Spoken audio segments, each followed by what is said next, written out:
Welcome to the Masters of Automation podcast. In today's episode, we have Professor Aalst, also known as the Godfather of Process Mining. Welcome, Professor. It's a pleasure and my honor to have you and be speaking to you in today's episode. It's a joy to be here. Professor Wilwander Aalst is the Chief Scientist at Celonis and a full professor at RWTH Aachen University, leading the Process and Data Science Group. He coined the field of process mining, and his research interests include process mining, business process and workflow management, process modeling and analysis. I myself have taken your course, Process Mining Data Science in Action from the Eindhoven University of Technology a few years ago, and that kicked off my interest in the field and my journey with process mining, and since then you've been an inspiring figure. Process mining is the key ingredient and component of the future of work technology stack. At high level, as we imagine standardized, efficient, and optimized processes in our daily jobs, process mining plays an essential role in revealing where to find them, bottlenecks, and the pain problems with data-backed metrics. Personally, it was a wow moment for me, as most of us back in the day were doing traditional process mapping and we're not able to capture the full depth of process mining. So that said, I want to get started and hear a little bit about more you and how did you get into process mining and what led people to call you the Godfather of Process Mining? Yeah, perhaps to start with the last question, I do not know, right? It has been, like people have been saying it for at least the last 10 years or longer. How the term got into existence, I do not know. Of course, if you look at, let's say, the key people in the process mining field, then you can see that these are many people that I worked with in the past, right? And then to return to the first part of your question, is that if you look at my history, like my original research was very much in the field of Petri nets and building simulation models, right? My first applications were mostly in logistics, and it was mostly building simulation models using Petri nets of these processes. And then in the, let's say in the early 90s, there was suddenly like an incredible attention for workflow management, right? Suddenly everybody started to talk about it. And the idea was not new. There had been people working on this in the 70s, but in the 90s, it seemed that it would be a reality, right? That it would be possible to do that. So there was an explosion of vendors that started to sell workflow management products. And the basic promise that everybody made, and including myself, was, okay, let's just make a model of your business processes. And then after you have modeled it, you push a button and you generate an information system that is supporting that process.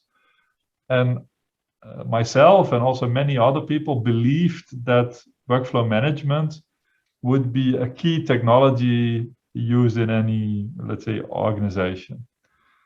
That was, let's say, the early 90s, mid 90s. And then I was involved in many selection processes of workflow management technology.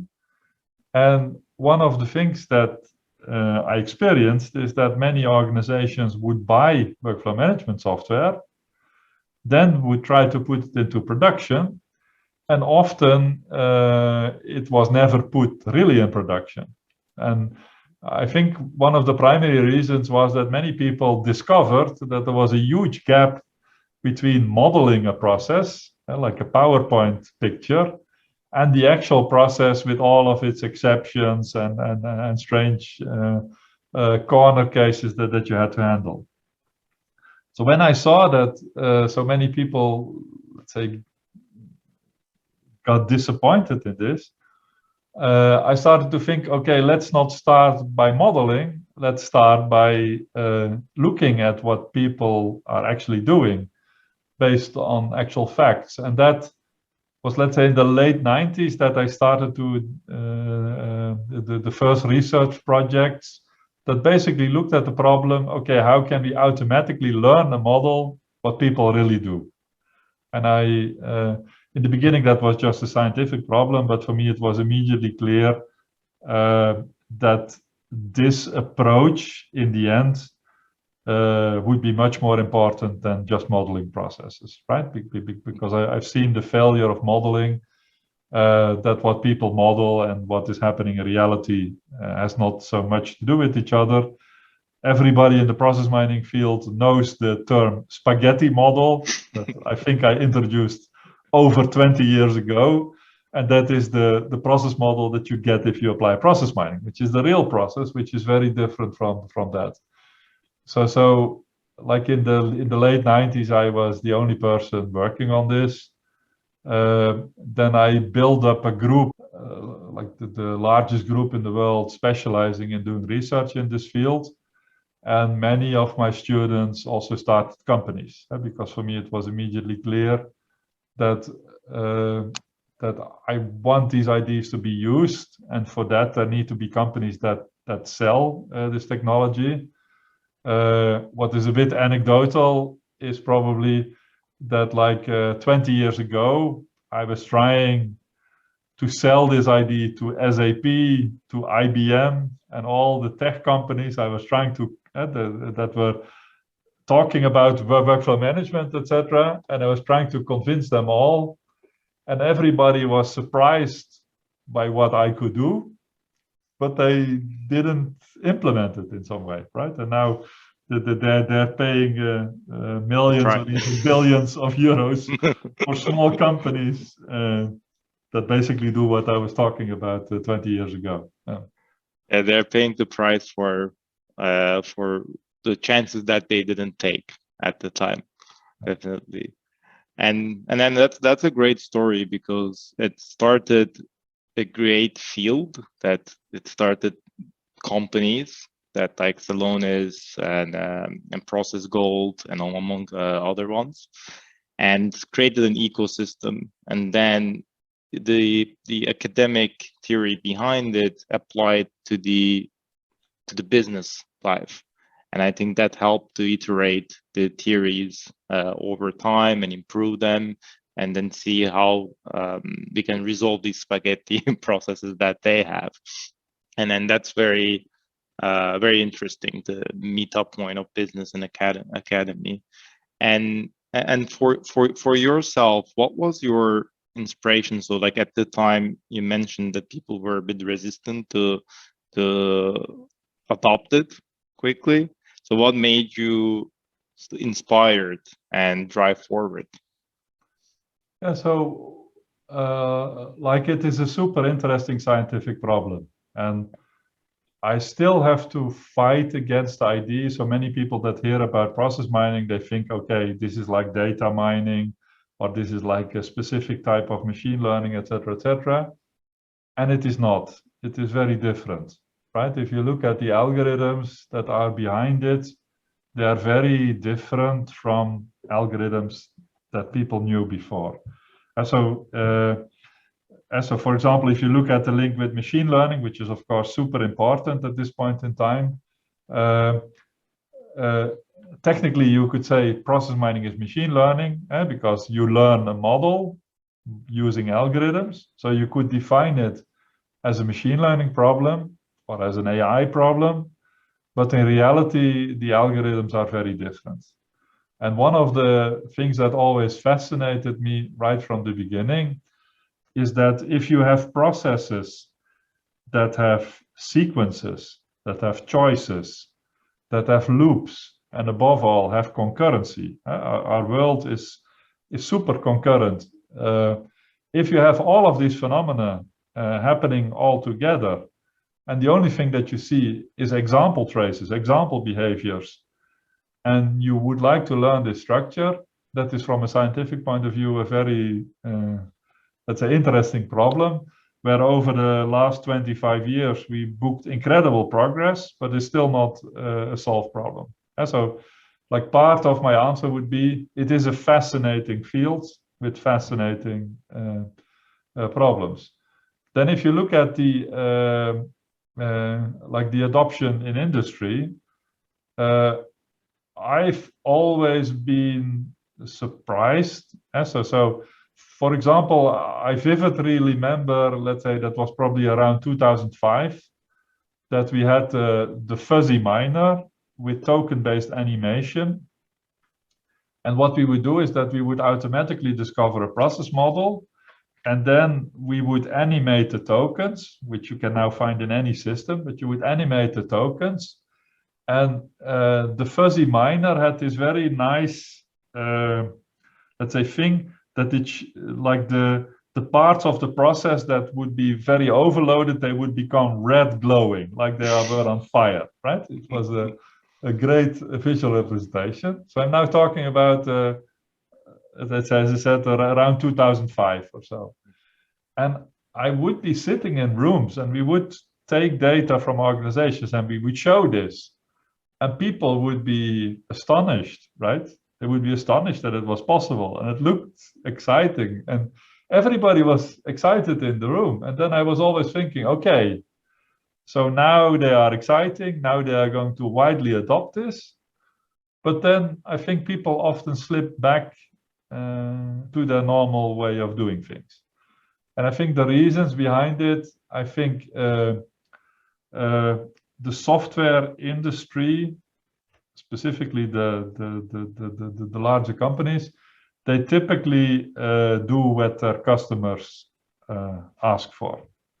And I think also many of the, let's say, consultancy firms, they just echo what customers say, right? So, like if you think about the advisory and consulting firms, they talk to one customer and they echo what they heard from one customer to the next customer. So as long as this is not, the customers are not asking for it and it's not really applied, you don't have this, let's say, reinforcing effect. And that is something what dramatically changed in the last couple of years, because now half of the Fortune 500 companies is using process mining. Here in Germany, probably all of the larger organizations are using process mining in some form. So now we see that it has this echoing mechanism that was not there in the past. And yeah, that's why at that point in time I was surprised why people did not use it, and now suddenly many people use it, and it is still exactly the same technology. And it took some time for the organizations to go back and digest the information, probably start to sell it and find champions in the company. And that is very true. I think in the past, where it was and where it is going now is very different. And the time when I was interacting with it, I was installing it on a process and then doing the battery nets and then trying to figure out how it works, the conformance checking. And at the time I was more playing with it like a data extraction. So it was not a live transaction processing that feeds through the API connections.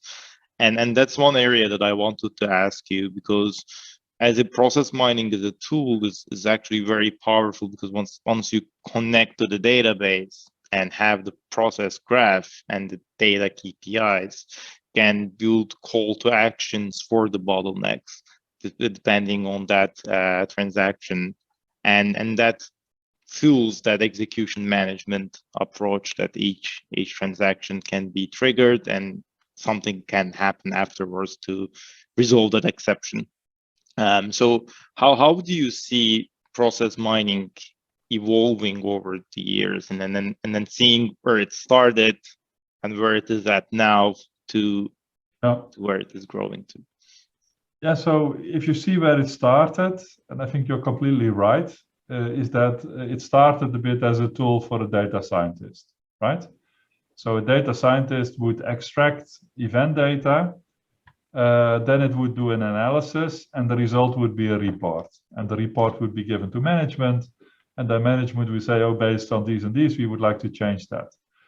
So in the past, like in the early years, process mining was seen as a project, just like a project where you would model processes and see where you would improve it. It was like an improvement project.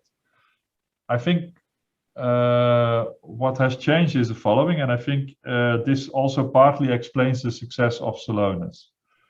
Celonis was the first, so Celonis did two things different than other companies around that time. One difference that they did is that they, right from the beginning, they positioned process mining not as a tool for a data scientist, but a tool for the people actually working in the process. So that is relatively simple, and you need to create dashboards with labels and explanations, pie charts, bar graphs, etc., that talk in the language of the people involved in that process. And so from a technical point of view, that is not a big step, but you need to make sure that process mining results are seen by many people continuously, right? If you want to improve a process, it's not like you generate a report and then everything is okay. It is a continuous effort to do that. I think that was one thing that Celonis did different, and many organizations followed.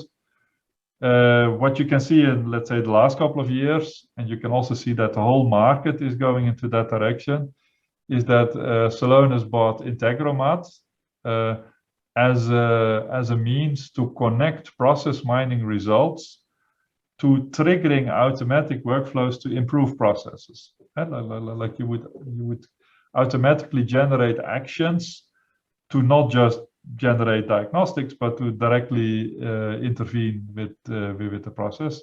And if you now look at the market, and you, for example, look at, I don't know, that IBM bought MyInvenio, Appian bought Lana Labs, like Process Growth was acquired by UiPath, Microsoft bought Minute, SAP bought Signavio. So there have been lots of like mergers in the market, and if you analyze these mergers, let's say from a distance, what you typically see is it's a combination of automation and intelligence, let's say process mining. And I think this is this key idea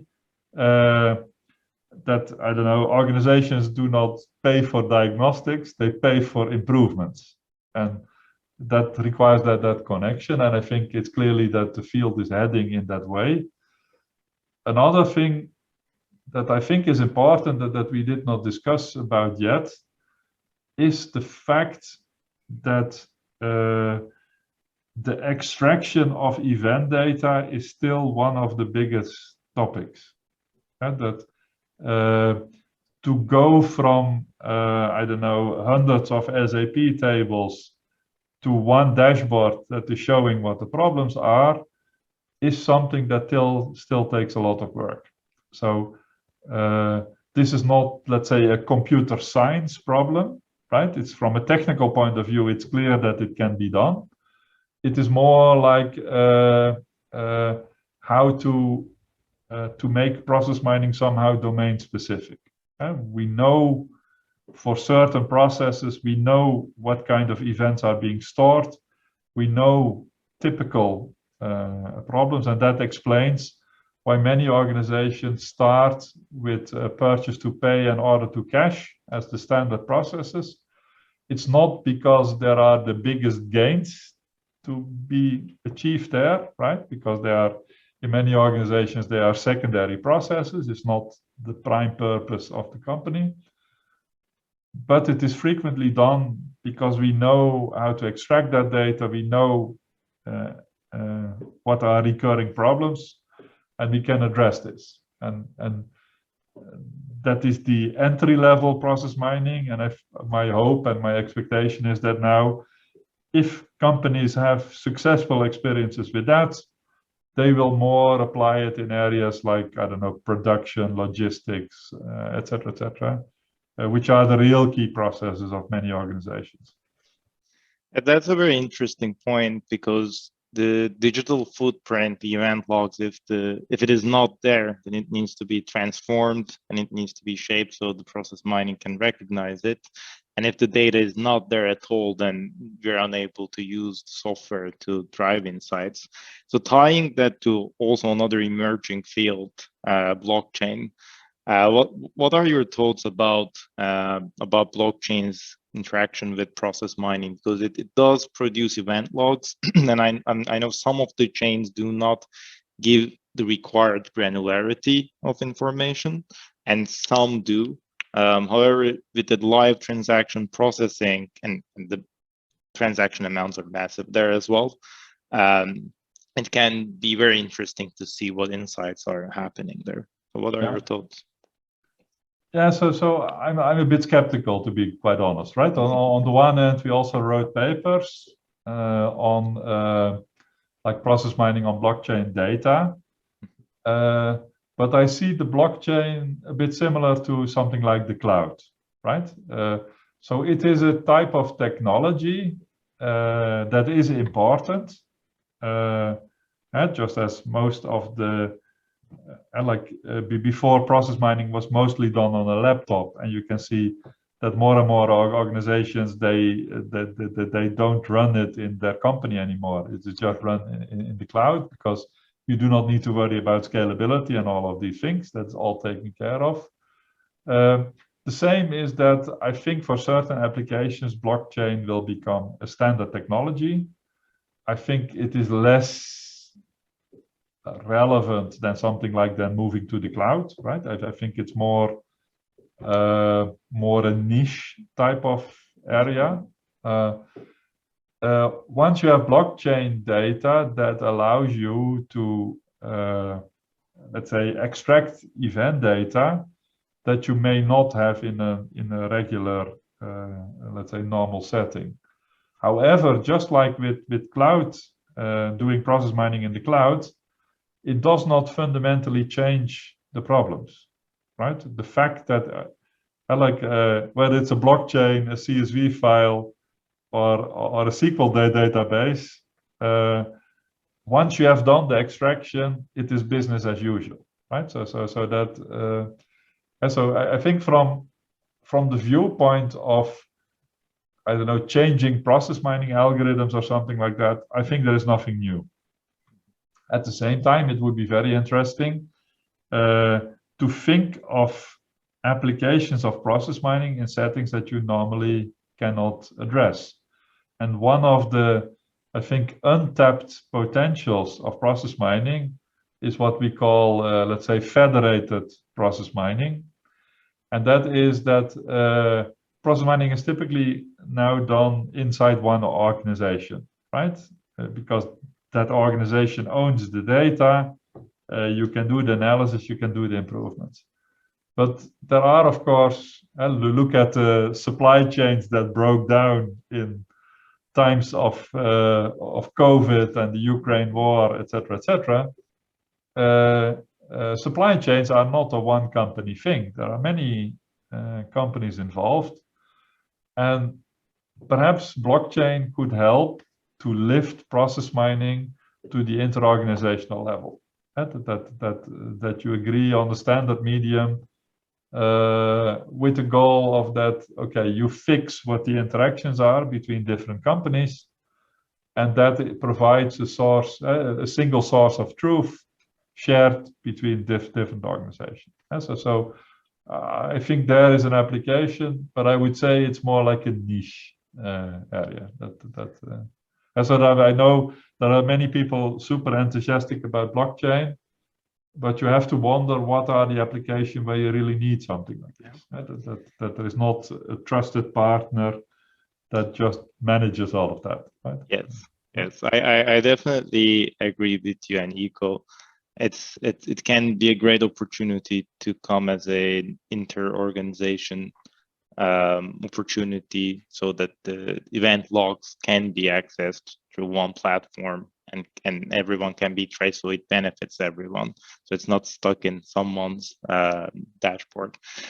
So that's it. We are almost at time, and I have more questions. But I know you are very busy, and I really appreciate you taking the time and joining the call and doing the podcast with me. It was great to learn from your insights and have this discussion.